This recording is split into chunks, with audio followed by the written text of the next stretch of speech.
Welcome to Voices Against Violence, a Harmony House podcast to educate, empower, and serve as a voice for survivors. We aim to shed light on crucial issues surrounding domestic violence, offer support, and inspire action for change. Join us as we work together to create a community where all individuals can live a life free of abuse. I'm Charity Jordan-Rex, Prevention Program Manager here at Harmony House.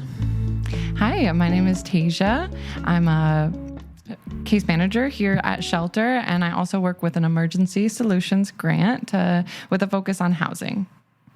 So glad to have you back co-hosting with me, Tesia. What are we talking about today? Thank you so much. It's such a privilege to be back here with you, Charity. Today, we are going to talk about one of my absolute favorite books when it comes to understanding the dynamics of power and control behind abuse. We've talked about it, mentioned it a little bit in past podcasts. I've heard you all talk about it, but the book is Why Does He Do That? This is by Lundy Bancroft. And when he wrote this book, he had been working with angry and controlling men for 15 years as a counselor, evaluator, and investigator. He has so much knowledge and experience when it comes to this. And one thing I did want to touch on is that his book primarily uses him for the gender of abusers. So when I'm quoting directly from his book, it will say him, but of course these things can go both ways. Mm-hmm. I love that we are talking about this book. If you want to learn more about domestic violence and why do they do that, this is an amazing book. And if you're local, get it free through your library. I listened to the audiobook. But he does such an amazing job of really kind of getting into the head of an abuser and their motivations. What's the part that really resonated with you? So chapter 2 was by far my biggest moment of like full embodiment that I'm going to get a little personal here in this podcast, but it really lined up that my father had been manipulative and almost cliche for how he matched up exactly to these other abusers in this book. It gave me so much clarity and helped me to release any blame that I was still holding on to in my body, because I knew that he had been abusive and it wasn't okay. But reading this, it was just a full embodiment moment for me of just how absolutely unacceptable his behavior was and how many excuses that he made. And I don't say cliche in a way to make light of how this treatment affects people, because everyone's experience, it's so heartbreaking, the situations and the things that are said to you and the things that are done to you. However, whenever you get to the point where you have so much knowledge on the excuses that are used time and time and time again by abusers, and you're able to identify those red flags to the point that you almost roll your eyes like, oh, I've been through this before, and then you immediately set a boundary. That knowledge is power. It's the ability to protect yourself and keep yourself safe. So that's why I say that abusers can be a little bit cliche. You know, I think that's a really great way, kind of explaining that. Carly, who co-hosts with me as well, she has said on previous episodes that like the tactics that abusers use, the specific actions that they take might be different, but they all have the same pattern. And she's like, she said one time, she's like, it's like they've all read the same book. So exactly. That's exactly. And that is so fascinating to me, that as different as human beings are, as different as every relationship is, and every survivor's experience with domestic violence, like it's different, but there are so many similarities and the patterns are the same. Yeah. And I'm sure that if the listeners have already read this book, or if they are encouraged to read the book now, that they will find that, just as I did, that the abuser has used almost every excuse highlighted in the chapter to justify the abuse. So chapter 2 is the chapter called the Mythology. Right. And what I like about this book is that these chapters start with kind of the myths or the things that people often say about abusers. So this one starts out where the author says, oh, he's crazy. He feels so bad about himself, or he just loses it. And I've heard people say that sometimes about a partner who like gets out of control, angry, whatever. Oh, he just loses it. Well, does he lose it when he's at Target? Right.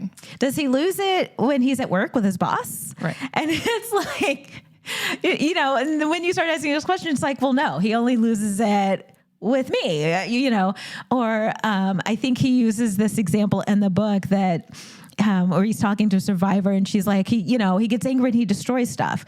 And he's like, well, does he ever destroy his own stuff? Nope. It's just, Right. So it's hard to do that kind of, I think, self-reflection and introspection in the moment when you are like in survival crisis mode. Right. Which is why this chapter is so powerful, because it not only addresses those myths and why they're myths, but it also lines it up with the reality of it. He just loses it. Well, that's actually not necessarily true because of the questions that you just asked. Well, does he lose it at work? Does he lose it here and there? So the reality that it touches on is that he feels entitled. That's the second reality. And then number 8 reality the book goes over is that he feels justified.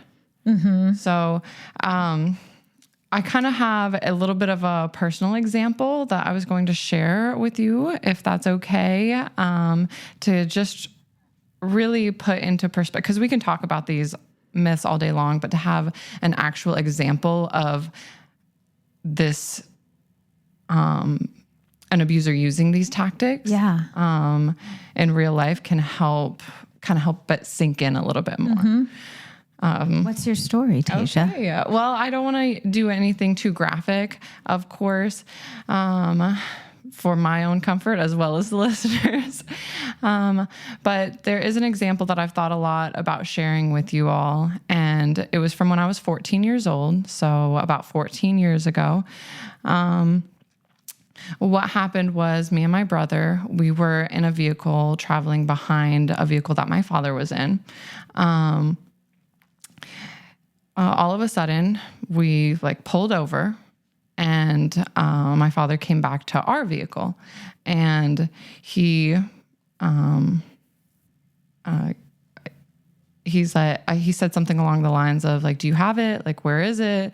And I just looked at him what are you talking about? And he just got so angry, and he just grabbed my arm and he pulled me to the ground. And I was just I was so scared in the moment. He said something in that, I don't know what he said in that moment, because I was just so, obviously taken aback. I had no idea what was going on. I didn't know why he was angry. I didn't know what he was looking for. So anyway, then he got whatever he was coming for. I think my brother gave it to him, and he went back up into the other vehicle. I remember my brother, of course, checking in on me, being very concerned. And then, I remember, sorry. That's okay. Oh yeah. Okay. So we got back on the road, and a little while later, I got a notification on my phone, and it was my dad asking for this thing that he had come back for, and that we were going to pull over and get it. And we didn't have good signal on that road, so I didn't get the message. And so then I understood, oh, okay. I was supposed to get this for him, and I didn't realize. So later that night, my father came in to me to I guess apologize in air quotes, but it wasn't an apology. What that looked like was him blaming me, him saying, okay, let me back up a little. I had texted him while we were traveling behind and said, I just received this message. And so he came in and he said, I realized that you didn't get the message earlier. However, I'm so used to you not listening and being disrespectful and pretending like you don't know what I'm talking about, that I had that built up already from all the times that you've done it before, that I just immediately, of course, would get angry because of how you've been in the past. So it just goes to show his reality, even though I was completely innocent, his reality was that he was still justified and entitled to treat me that way because of how apparently to him I had acted in the past. Now, let's just say that I had gotten his message and I deliberately ignored it, like a disrespectful daughter. One point I really want to highlight here is, even if that was the case, nobody deserves to be, no 14-year-old girl, daughter, to a 50-year-old man that's 6'4", 275 pounds. No 14-year-old girl deserves to be grabbed by the wrist and dragged to the ground, no matter how disrespectful she is being. So that is one point that I want to say is, no matter what reasons an abuser is giving you for being abusive, it is never justified. Oh my God. Thank you for sharing that story. I think that does highlight what this chapter is about, and kind of how abusers how they work. And you're absolutely right. Like I've said this before in the podcast, I don't care what anyone has said or done, but like, you don't ever have a right to put your hands on someone. So even if you were like mouthing off and cursing him out and like, yeah, whatever, he still wouldn't have had the right to do what he did. Right. But also then to come back and say, well, I'm so used to you doing this. So his violence was justified. Right. Anyone who is justifying violence, that is not okay. Right. But it just goes to show some of the inner workings of an abuser's mentality, that and the excuses, the gaslighting that they give. Because at 14 years old, having been raised with that mentality my whole life, I believed it completely. I believed I was the problem. Here I am 14 years later realizing, oh, I was undiagnosed ADHD. I have a really hard time listening when he thinks that I am pretending I didn't hear him. I'm completely in my own world. Actually, I didn't hear. But regardless, even if I was intentionally ignoring him, teenagers do that. Yeah. Oh, well, oh my gosh, it's the end of the world. But like, that is what power and control looks like, you know? And so he wanted to make that show that he had the ultimate power over you. Right. And he used that physical violence to do it. And I have to imagine, like, if somebody, I don't care who you are, if somebody drags you down to the ground, like, that had to hurt. And I mean, I can't wrap my head around that kind of behavior. And the justification. This chapter is so good, though, because he goes through not all the mess, because probably there's an infinite list, but a lot of the things that people use to justify and abusers use to justify their actions, mentally ill, or, he hates women, or he was abused as a child. And what we say all the time is that those things can exacerbate someone's desire to abuse. They're like that. Someone abuses because they have an abuse problem, as he says in this chapter. And that's a choice that they're making. And it could be exacerbated by mental illness. It can be exacerbated by, their own childhood trauma. But that alone does not make someone be an abuser. And he goes on in this chapter, like, he takes each myth and then says, here's why this doesn't hold up. And really, like, takes it down. And so I can't recommend this book highly enough. I've read it twice now because like there's just so much in it. And it really helps to understand the motivation. One thing I wanted to touch on is the excuses can come from the person who is abusing, but they can also come from other victims. So in that family dynamic, it can come from another sibling who's been hearing these things their whole life too. It can come from, in my situation, it came from my mom. So my dad was 8 years older than my mom, and they got married when she was only 18. She had pretty much been hearing the same story since she was very young, and brain not fully developed until you're 25. So being indoctrinated for 7 years with all these excuses and all these myths for why things happen 7 years before your brain is even fully developed. So whenever this situation happened and my dad came in and gave his fake apology, which was blaming me. Which was not an apology. But right. Right.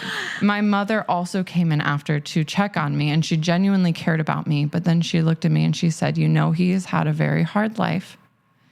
And, his mother was abusive. And you just have to be extra careful around him. So not only were those the excuses that my father had given her, now she was responsible for then passing down those excuses to me. And the myth number 1, he was abused as a child. Myth number 9, he hates women. His mother, some other woman must have done something terrible to him. So my mother in this case was the one passing down the excuses for my abusive father of myth number 1 and myth number 9. I think that's an element of this that's so insidious in that, she was on the receiving end of his power and control tactics. So those are the messages she's getting and how she's figuring out, here's what I need to do to survive. She's trying to give you those lessons. Here's what you need to do to survive this abuser. When we talk about the generational cycle of abuse, like that's it. Full disclosure, my dad grew up in an abusive home, and there are ways that played out in my childhood as well. And even as a young person, before I knew anything about domestic violence, I knew, well, just because that happened to him doesn't mean that you ought to be more likely to not do that to someone else because you've experienced it, which the author points out in this book. But I love that he says the reasons that an abusive man gives for his behavior are simply excuses. There's no way to overcome a problem with abusiveness by focusing on tangents such as self-esteem, conflict resolution, anger management, impulse control. Abusiveness is resolved by dealing with abusiveness. I think it's hard. This is another reason why it's so important to talk about domestic violence, because when people are uninformed or have experienced abuse themselves, they're also hearing this myth. They're living in the same culture. We're all swimming in the same pond, hearing the same messages. And so you're going to internalize that. Yeah. And so I think because they care so much about that person. Yeah. That's one thing that people don't understand. They think coming from the outside and you see, and of course on the outside, you're like, oh, these are just excuses. When you're in it, when that's your father, you want to give them the benefit of the doubt. You want to make every excuse in the world for them because you love them. We could do a whole episode just on that. And we've touched on that in previous episodes, that it's not like the only stuff that happens in those relationships, it's just all abuse all the time. No, part of that cycle is that there's abuse. Then, they come back, they apologize. You have a honeymoon phase. There are good moments. Absolutely. And it may be that relationship may have started and go on for a while before that abuse begins. And so you maybe have lots of good memories and have love for that person. Yeah. like mental note, let's do a whole episode on the survivors who, have feelings and love their abusers. I think it's, you can let, you love your dad, you love that person, but they're still an abuser, and that's still not okay. And you still deserve better. You deserve better. Everyone deserves better. Everyone deserves healthy relationships. And we've said it so many times, but everyone deserves a life free from abuse. Some people, a lot of people, myself included, didn't even know what that looked like. Didn't know that existed. Like, so many people think that that's going on in every household. So that's why I think it's so important that we say it every single time, because everybody deserves a life free from abuse. I feel like that's the perfect way to conclude this episode, Tesia. Thank you. All individuals have a right to a life free of abuse. If you or someone you know needs help, please call our 24-hour hotline, 417-864-SAFE, 417-864-7233, or chat 24/7 with an advocate on our website at myharmonyhouse.org. Visit our website or follow us on our socials to stay up on the latest news and events. This is Voices Against Violence. Thanks for listening.